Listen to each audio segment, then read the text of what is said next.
Alright there, ladies and gentlemen, I have reviewed 1984's Nightmare on Elm Street, and now I have to review 1985's A Nightmare on Elm Street Part 2, Freddy's Revenge, or, as we like to call it, Freddy's Fabulous, the Gay Nightmare.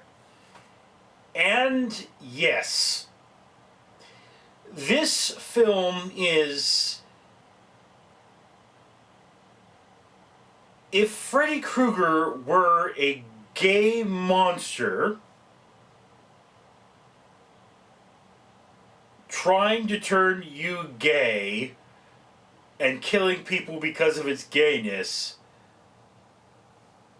I'm not making this up. This Freddy Krueger in this film is the Republican conservative view of homosexuality.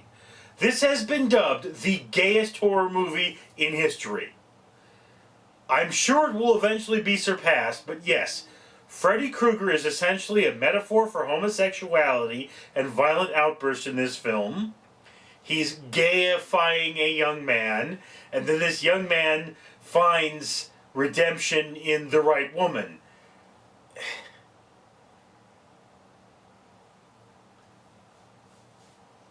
I mean, look. First of all, missing from this film is the horror, gore, and control undertones of the first movie, and in its place you have a gym coach picking up a guy at a gay bar. I mean, really, there is a lot of homosexuality in this. The writer has admitted that was intentional, and they were hoping to increase the horror with gayation. And look, okay, this film is popular with homosexuals, but I just have to point this out.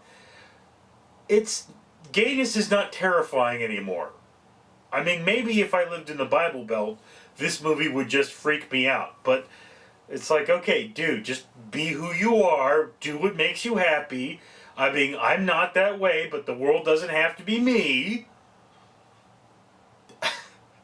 So the guy gets picked up by his gym coach at a gay bar, and then Freddy strips the coach naked and whoops his ass with a towel before. It's like, really? You're taking a lot of balls to the face there, coachy. And then there's another scene where, like, the guy pulls down another guy's pants, and then with his ass hanging out, they both start wrestling. Like, really? Come on, people. And... is his name? Yes, Mark Patton. I have a computer in front of me. I'm looking up the names. Mark Patton is the guy that plays the main character in this film, and he had played the male half of a transgender in a male to female transgender in Come Back to the Five and Dime, Jimmy Dean, Jimmy Dean. And he really resented this film for pegging him as a homosexual because he hadn't come out yet. This was the early to mid-'80s. Mid-'80s, it wasn't really vogue to be a homosexual in Hollywood as it is today. Homosexuality was not as accepted here in California back then. It was a very backwards time, the 80s. I hate saying that, but it's true.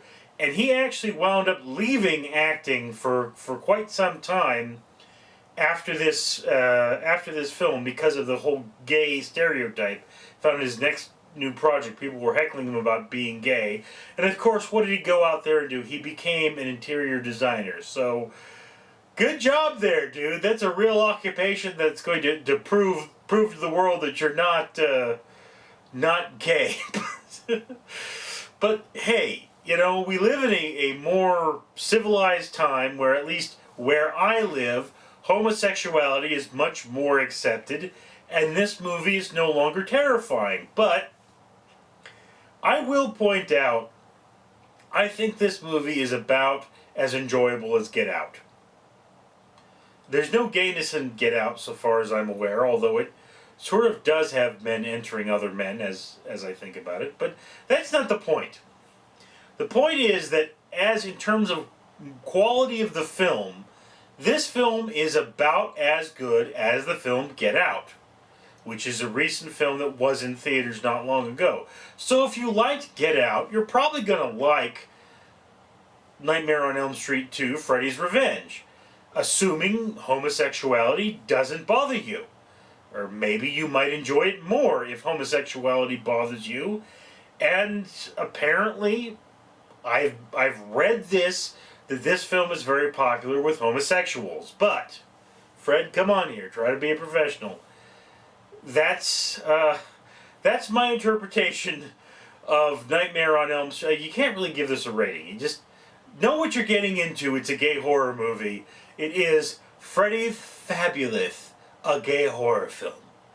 Anyway, so if you want to watch that, do so. And if you can think of another gay horror film, I think this is not a genre I've ever really heard of before researching this film. So if you can think of another gay horror film, why don't you let me know down in the comments below, and maybe give this video a like or a dislike. That's okay too. Let me know how you feel about my work. If you haven't already, you could subscribe, and whatever you do, don't go to sleep or the gay monster will get you. I'm Richard Neal. Say hi, Fred.